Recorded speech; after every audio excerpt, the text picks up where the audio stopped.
Good evening. I can't stand there, but I can stand over here.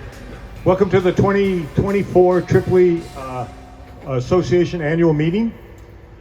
Woody's rocketry history goes way back when he was a young student, and he was actually doing high power kind of like surreptitiously years before he turned 18 with his father. Woody became a TRA lifetime or certified high power flyer when he turned 18. He would build impressive rockets while Dad flew them because he wasn't legally, supposed to be flying them. When he turned 18, he quickly passed all 3 flyer certifications and began large projects and interests. Okay, he attended many LDRSs. He was a clear source of inspiration to many, particularly young children and students who saw the impressive results of his increasingly complex projects, worthy of a rocketeer many more years of experience. He was obviously a rising star in Tripoli, but then he decided to become an astronaut.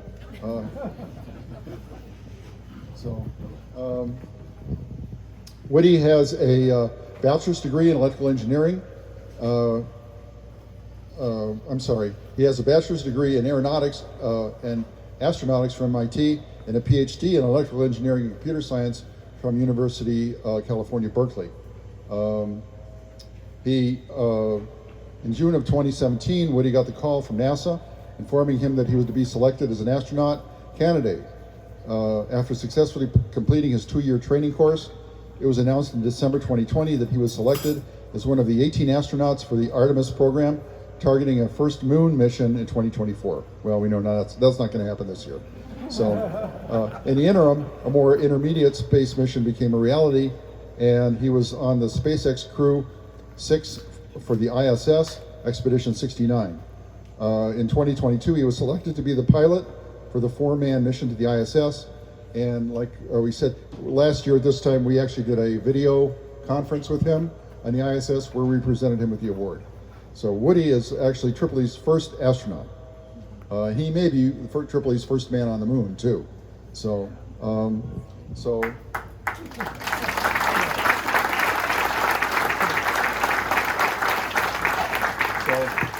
anyway, Woody is here, and we are presenting him with the official certificate of the board of the Tripoli lifetime membership, and it says the board of directors from Tripoli award Warren Woody Hoburg with a lifetime membership in the Tripoli Rocketry Association in recognition of becoming Tripoli Rocketry Association first astronaut. His continuous growth and positive organizational wide interaction, culminating in his ultimate achievement in rocketry and space science, have set an excellent personal example to all Tripoli members, especially youths and students. So there you go.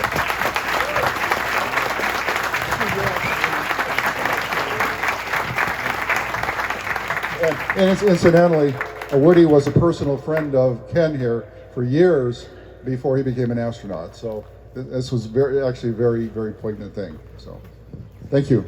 Thank you.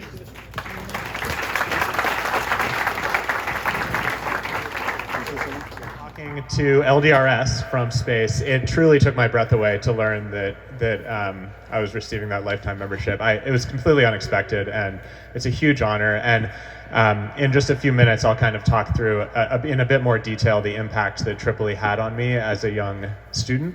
But it really was a large impact, and so many people contributed along the way to the personal success that I eventually had. And so thank you so much. It's just a huge honor to receive that. Thank you. Thank you so much. And it was so great being with all of you out on the field today, seeing rockets fly. It's one of my favorite things. So what I've been asked to do is just talk a little bit about my path through rocketry on to NASA. And so I'll do that with a few photos, and then I'll transition over to this video to show you a bit about my mission up to the space station last year. So let's get started. So like I'm sure many of you, I found out about rocketry through building rockets, and I still remember my mind being blown when I found out that you could launch a G motor. That just seemed like the coolest thing ever. And I quickly found out also that there were organized rocketry groups out there. And I still remember showing up to Tripoli, Pittsburgh, and seeing my first J motor in person. It's actually funny seeing the landowners here recognized, because I remember as a child, when I was flying little Estes hobby kits, I remember driving around with my father trying to find a field just to launch our rockets from. And it was when we discovered this organization called Tripoli, Pittsburgh, that already had secured a wonderful launch site and had landowner permission and had people out flying rockets, that I realized I had a way to maybe go a little further in the hobby. So my mind was blown when I saw J motors, and I was instantly hooked. And I started building more complex, more interesting, bigger rockets. Now, like all of you do. I really want to recognize Ken Good, actually. Ken is here. Thank you. Hey, Ken. I want to recognize Ken Good, and I'm going to tell a few stories tonight where I just want to point out kind of some of the impact and generosity that rocketry people had. But Ken Good, at the time that I was getting interested in rocketry, was the prefect of Tripoli, Pittsburgh. And I was, I believe, 15 years old at the time, and I was really, really passionate and interested in building bigger rockets. But at the time, I've learned now that this mentoring program exists, and I think that's a wonderful new thing. At the time, that did not exist, and it was very clearly written that in order to fly high-power rockets, you needed to be 18 years old, and I was 15. And I really think, looking back on it, that Ken could have easily, my father and I approached Ken as the leader of Tripoli, Pittsburgh, and we were just kind of inquiring, is it possible to fly rockets if you're not 18? And I could easily have imagined Ken saying, that's too risky, or just, no, sorry, please wait 3 years and come back, or something along those lines. But that's not what Ken did. Ken said, we'll make this work. We're going to certify your father in name. He'll be the one with the certifications. But Woody, you can fly the rockets, you can build them, you can do all the things.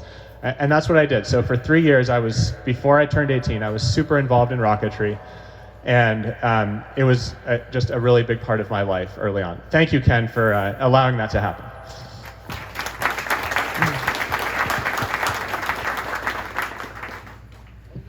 Building ridiculously complex rockets with lots of air starts and fun things. Taking over my mother's dining room table.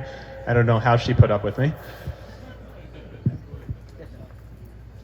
This is another photo that has a story behind it. So this was shortly after September 11th. And for those of you that were involved in the hobby back shortly after the September 11th attacks, like October and November of 2001, I think this was October of 2001, you know that the hobby was under significant scrutiny at that time, and it was really hard to get motors.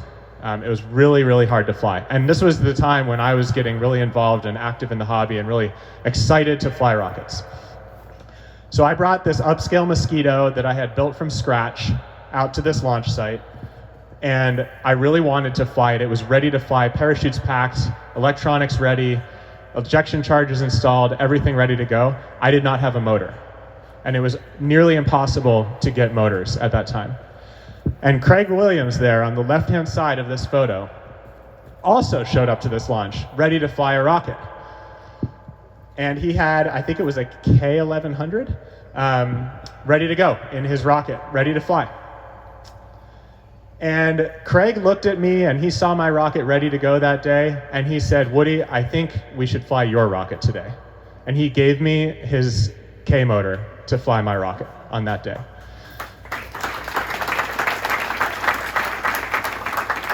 Yeah, it's just remarkable. And I tell this story because I just know, and like I could go on and on with the people in this hobby that were just so generous to me, took me under their wing, were, I don't know, just looking out for a kid that was really interested in the hobby. And it's just amazing. And I know for those of you that are mentoring college students or giving up your land to allow people to fly, whatever it is you're doing, you're having a real impact. There's my mosquito flying on Craig's motor.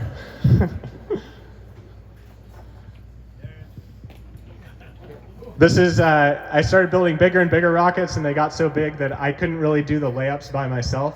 This is out in a guy named Mark Mazon. Mark's not here tonight, but another incredible mentor, a person I consider a mentor of mine.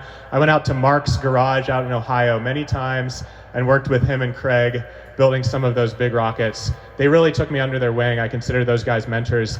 It was unique in the hobby at the time to be kind of a young person involved. Art here is maybe a fellow young Rocketeer from back then. But these guys just respected us and took us in like we were anybody else in the hobby, helped us out with our projects, and I deeply appreciate what they did.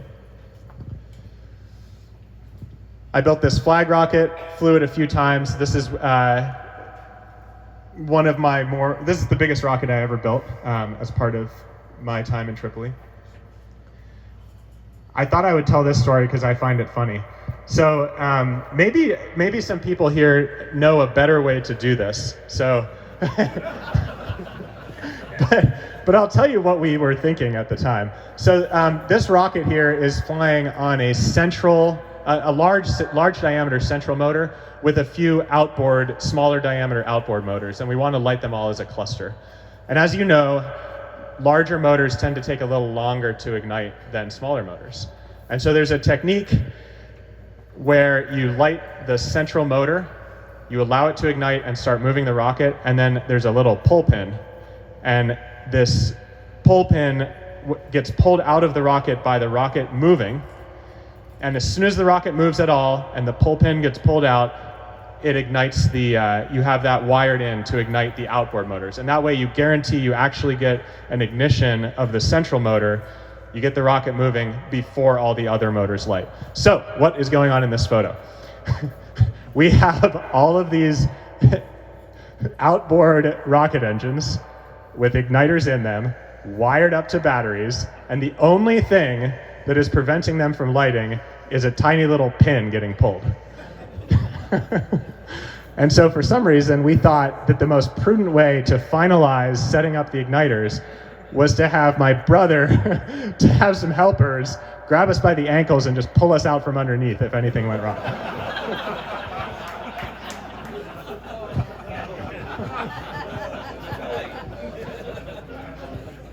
We thought it added a layer of safety. I'm not sure if it did.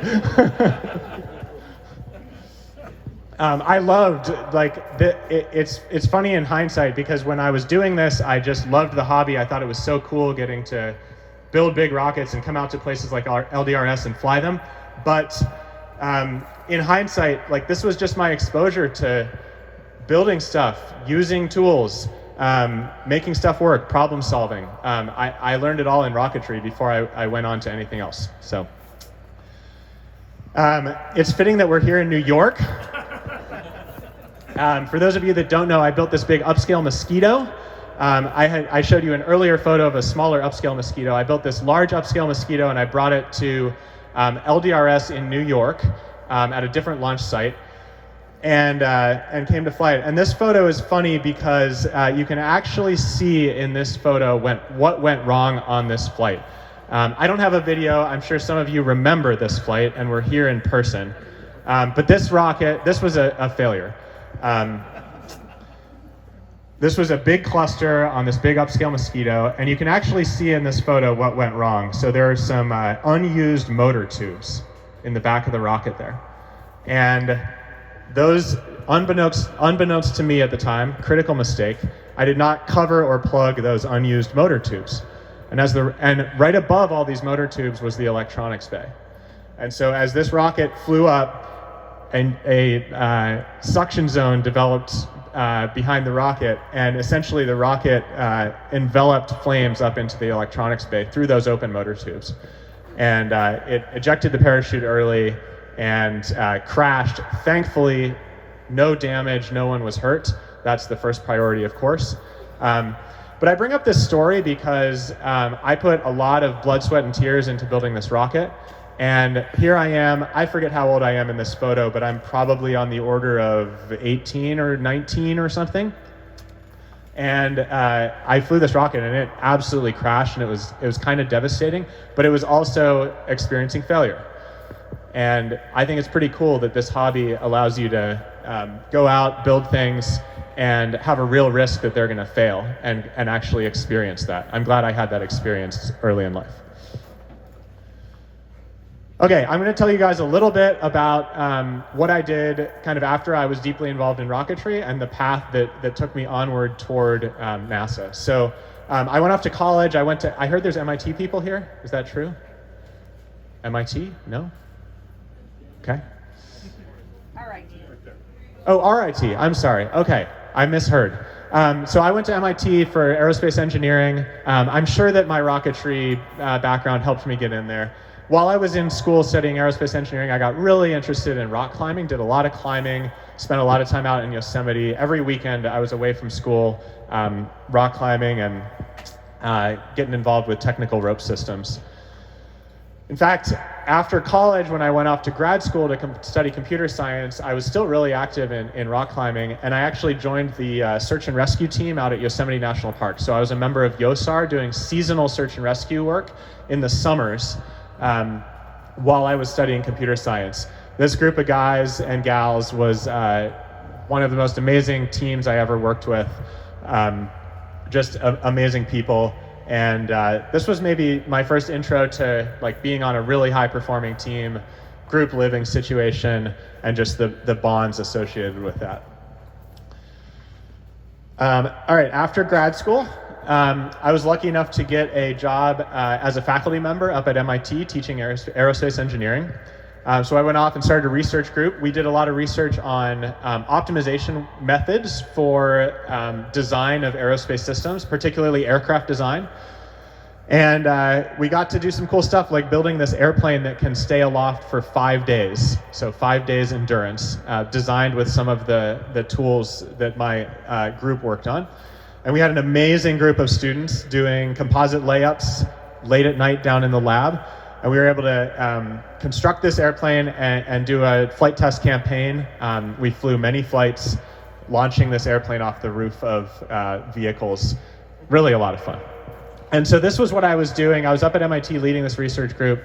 And about 3 years into that work, when I got the incredible call, I did apply and applied to the astronaut corps, made it through the application process, and got the amazing phone call asking me to come down to Houston to join the 2017 group of NASA astronauts. So there I am in the left.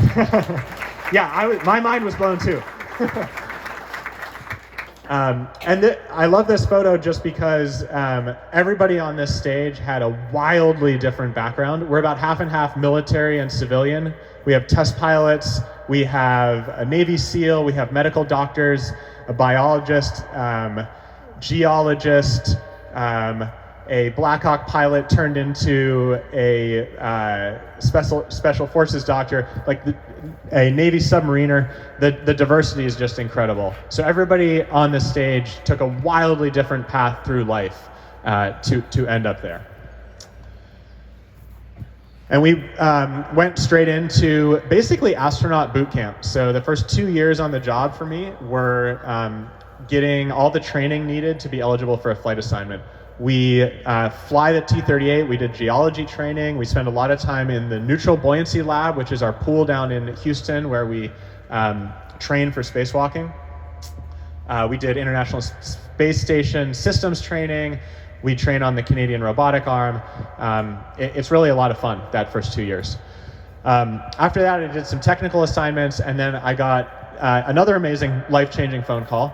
My boss called me and told me that he wanted to make me the pilot of the Crew 6 mission up to the International Space Station. So this is my crew of 4 that flew on a Dragon spacecraft, a SpaceX Dragon, up to the ISS. Left side of the photo is Andrei Fedyaev, our Russian cosmonaut. We're doing seat swaps with the Russians. Steve Bowen, our commander, myself, and then Sultan Al-Nayati on the right is the first long-duration astronaut to go to the ISS from the UAE. He also did the first ever Arab spacewalk, which was really cool. Behind us is the Falcon 9 booster. So you see the 9 engines back there and the landing legs. It is a very, very big machine. And so we started training. We spent about 2 years training to go to the International Space Station. The ISS is one of our national labs and an absolute marvel of engineering. I know many of you already know this, but I'll just give you some quick highlights in brief in case you don't know. So the ISS is up in low Earth orbit. It's about 250 miles above Earth. It's orbiting Earth. Each orbit takes about 90 minutes. It's flying at 5 miles per second. So we see 16 sunrises and 16 sunsets every day. It's 1 million pounds mass. We have it's just an amazing orbiting outpost for doing a huge amount of scientific research. We've had a continuous human presence up there for almost 24 years now. So it's an amazing place. And what I'll do now is I'm going to quickly transition over to this video, and I'll just show you some highlights from my mission up to the ISS. Okay, we don't have great sound, but we'll do our best. So we entered training about 2 years prior to the flight, and the training is super varied. We have to train for Dragon, for the flight up and back. We have to train for all the time we're going to be on ISS. This is practicing some water egress procedures, so all the life rafts and all the egress equipment we have on the vehicle, training for that scenario. We do a lot of flying on the T-38s. Aviation is really our best analog for spaceflight in terms of the type of decision making, just thinking quickly, having your butt on the line in a real situation. So the T-38 is a great training resource for us. And then we also have the Neutral Buoyancy Lab in Houston. It's the largest swimming pool in the world by volume. And underneath is a 1-to-1 mock-up of the International Space Station. So we get in the suits, we get pressurized, and we get to operate tools, go to work sites, understand exactly what we're going to be doing on the spacewalks on board. We have another facility that's kind of a mock-up of the inside of the space station. So we spend a lot of time in here practicing emergency procedures, practicing various types of maintenance we might do on the equipment inside. And then I spent about a week out of every month during the year leading up to launch in Hawthorne, California, training with SpaceX on Dragon. So training for launch, re-entry, and some other operations we do on board. So that was 2 years in like 1 minute. After 2 years of training, we showed up in Florida ready to launch. We had about a week out at Florida, wonderful time out there in crew quarters. This is the astronaut crew quarters building where we get suited up prior to launch. And we walk out of the building, and we actually ride in Teslas out from this location out to the launch pad. So that's pretty cool.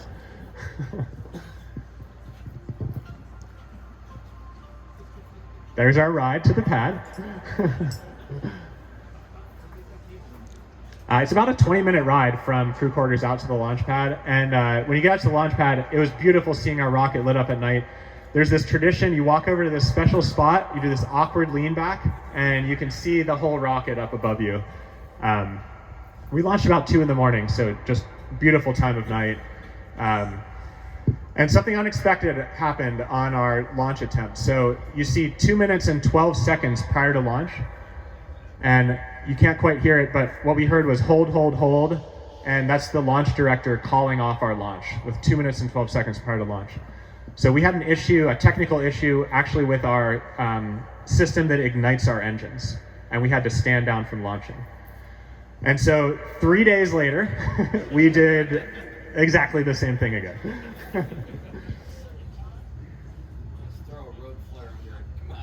Yeah, I mean, it's actually, if you're a pilot, it's kind of like a well-called go-around. It's when it's time to go around, it's always a good call, and when it's time to scrub a rocket launch, it's also always a good call. But it was a good training evolution for us. We kind of made our procedures even just a slightly smoother with that first launch attempt. And we made it past 2 minutes and 12 seconds.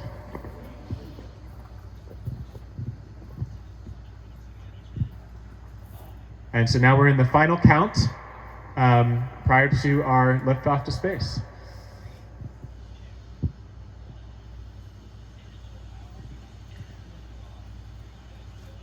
The first stage starts off about 1.5 Gs, and then as the fuel burns out, we actually throttle back through max Q, the max aerodynamic pressure, throttle back up, and we end up at about 4.5 Gs at burnout of the first stage. And then the second stage Merlin engine lights, it's only about 0.7 Gs to start. We burn that for about 8 minutes, and we again get up to about 4.5 Gs on the second stage. And then we separate from our second stage, and less than 15 minutes after launch, we're in low Earth orbit. So this is our first taste of weightlessness inside the vehicle.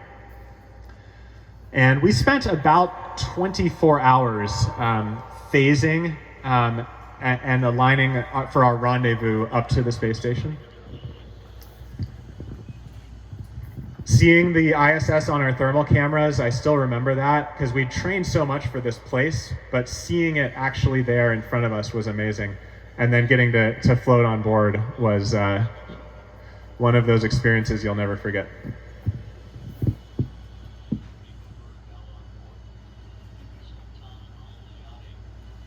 You can see the veteran crew definitely helps us out in our first few moments as we get our space legs under us, so to speak. So for my crew, we got on board and right away we got right to work. So just a few days after we arrived, a SpaceX cargo vehicle came up, SpaceX 27, full of science experiments for us to do. These cargo vehicles spend about a month docked to the space station, and then they go home. They have parachutes. They can bring live science home from space. And so it's a very busy period when one of those cargo vehicles is on board. We grew plants. Sultan spent a lot of time with the plants. We had some CubeSats up there. So this is the Japanese airlock that we use to get these CubeSats outside and then launch them into low Earth orbit. We collected lots of samples. This is our minus 80 degree freezer where we keep a lot of the biological samples that we collect.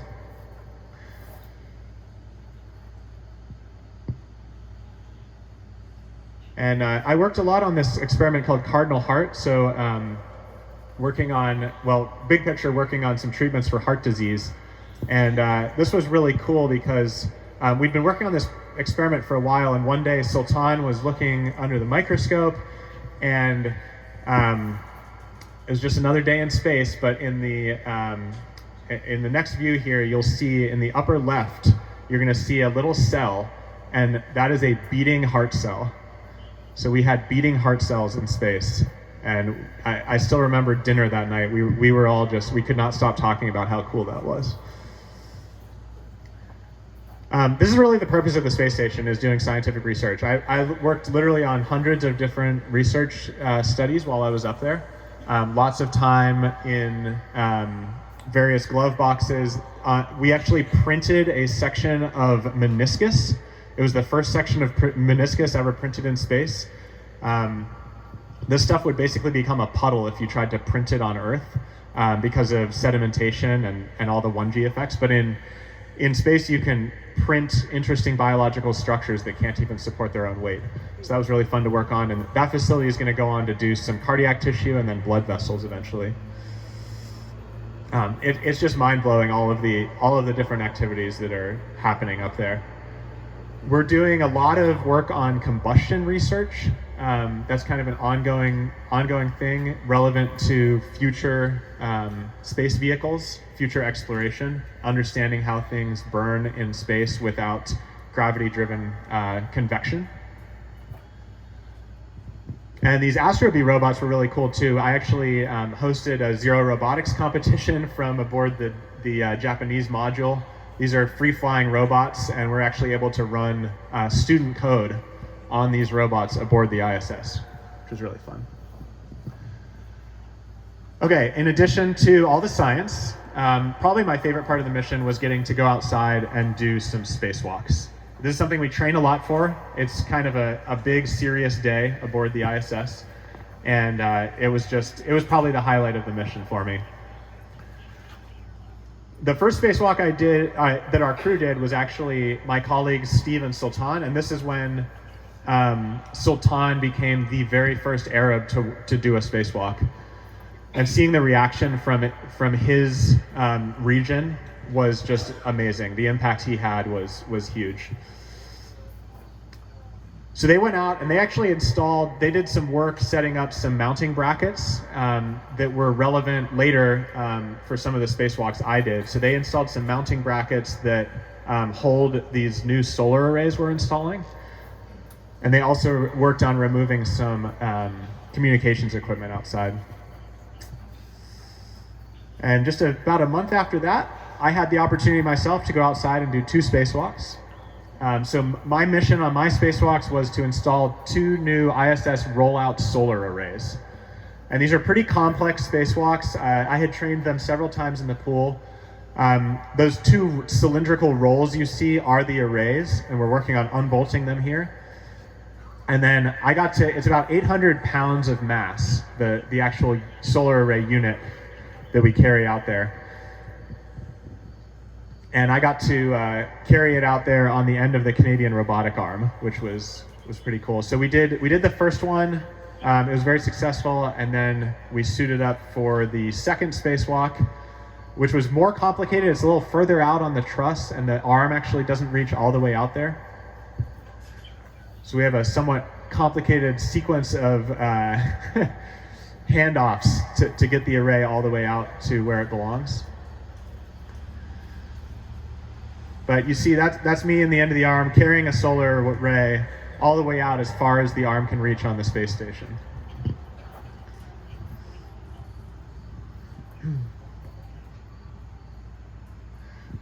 It's kind of wild because every 45 minutes you switch from day to night. So it's nighttime, you're just in a bubble of light from your helmet camera, and then 45 minutes later you're in bright daylight. Okay, in addition to the spacewalks, we just have a lot of fun on board ISS. We had a great crew. So in addition to my Dragon crew, there was a crew of 3 that flew up on a Russian Soyuz. And we all got along really well during the 6 months I was up there. We always gathered together for meals, birthdays, holidays. After a long day of work, it's really fun to hang out and eat dinner together and spend some time. That's Sultan in our cupola. And then Sultan modeling our treadmill. That's how we get some cardio. Every day we're exercising up there, about 2 hours of exercise every day.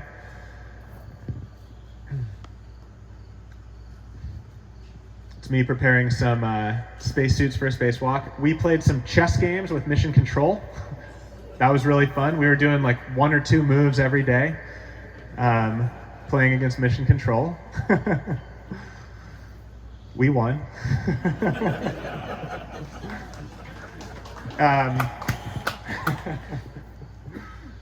We invented some fun space games when we had a little bit of downtime. Why not?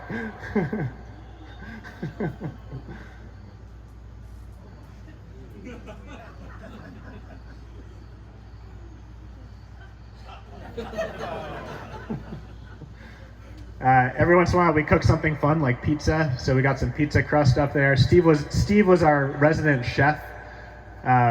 Anytime we had a birthday, he would make some kind of dessert to celebrate.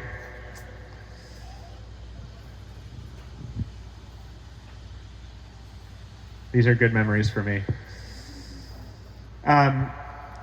And then toward the end of our mission, we welcomed Crew 7 on board. So these are our replacements coming up, and we do about a 5-day handover with them. So they come up, the space station population goes up from 7 to 11, and we kind of teach them the way of things, and then they're off and running. So, all right. In addition to all that, the views are pretty good. People always want to ask, like, what's it like? Well, it's kind of like that. The views are just amazing. Anytime you're over the desert, the colors pop. like desert against water is some of the most beautiful areas on Earth. So flying over the Middle East or Africa were definitely some of the highlights for me.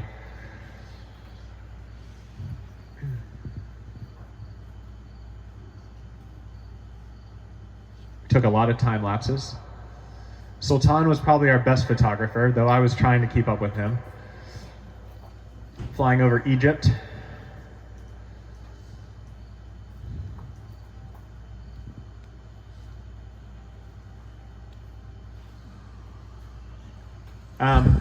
Storms look really amazing from the ISS, and we actually have a program, so it's called the International Disaster Charter. Anytime there's a major disaster on Earth, like a hurricane, tropical storm, wildfire, earthquake, anytime there's something big going on, we actually get a message on board the ISS, and when we're flying over that spot on Earth, we know that we're there, and we'll go to the window and take photos, and then we send them back, and those photos go out to first responders. So to the extent that it helps to have a big picture view over some of these unfolding events, we're often some of the first eyes that can get imagery from above. So another example of that is I was on board during the Lahaina fires in Hawaii. We got a bunch of photos of that tragic event, but we were able to capture some imagery there.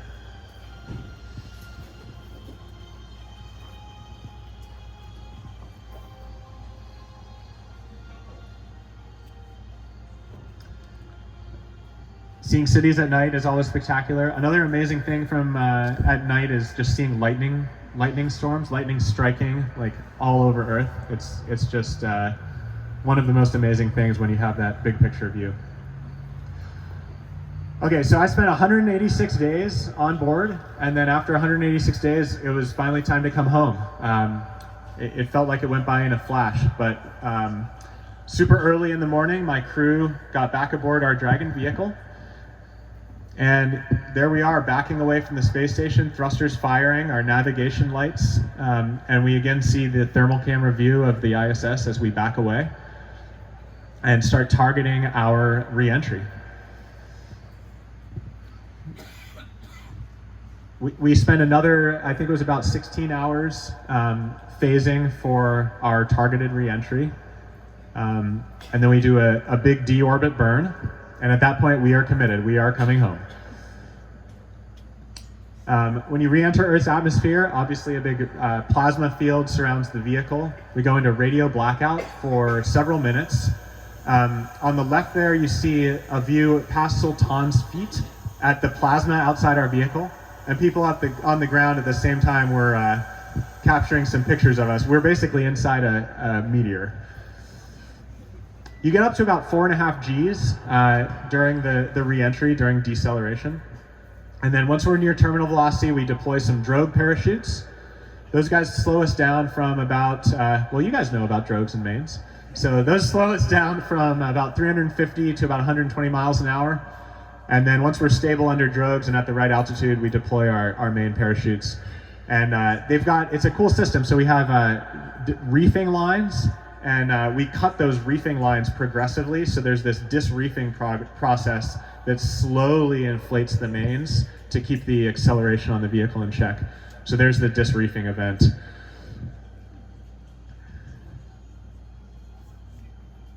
And these are thermal cameras, so you can see in this view the hot capsule and the cold parachutes right at splashdown. We cut the mains as soon as we hit the water. And this is off the coast of Florida, so we actually landed in the highest seas to date for any Dragon spacecraft.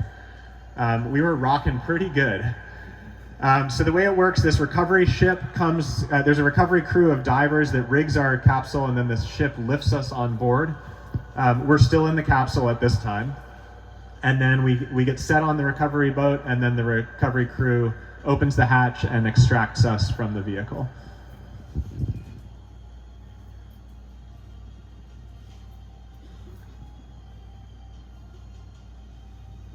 And it's definitely physical coming home. Your balance is off. You have a lot of vestibular issues. It's very hard to walk.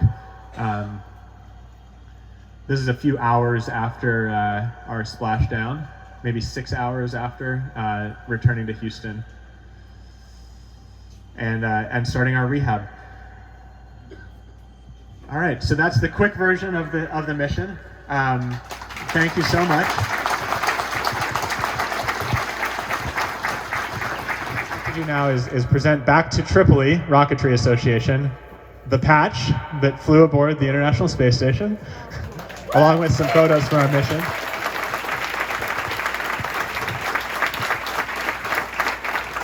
And I'll just read briefly here, if I may. So this Tripoli patch was flown aboard the Crew 6 Dragon Endeavour and the ISS Expeditions 68 and 69.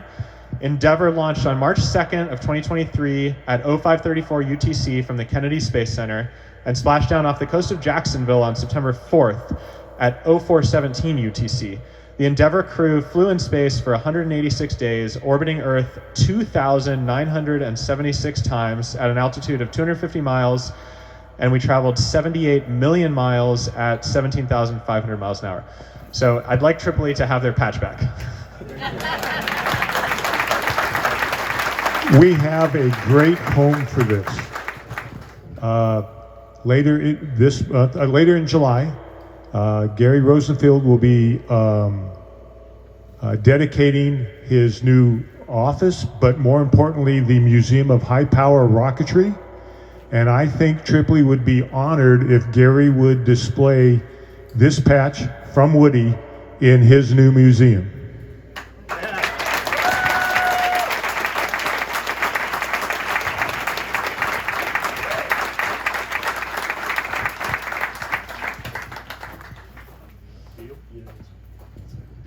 It's a deal. It's a deal.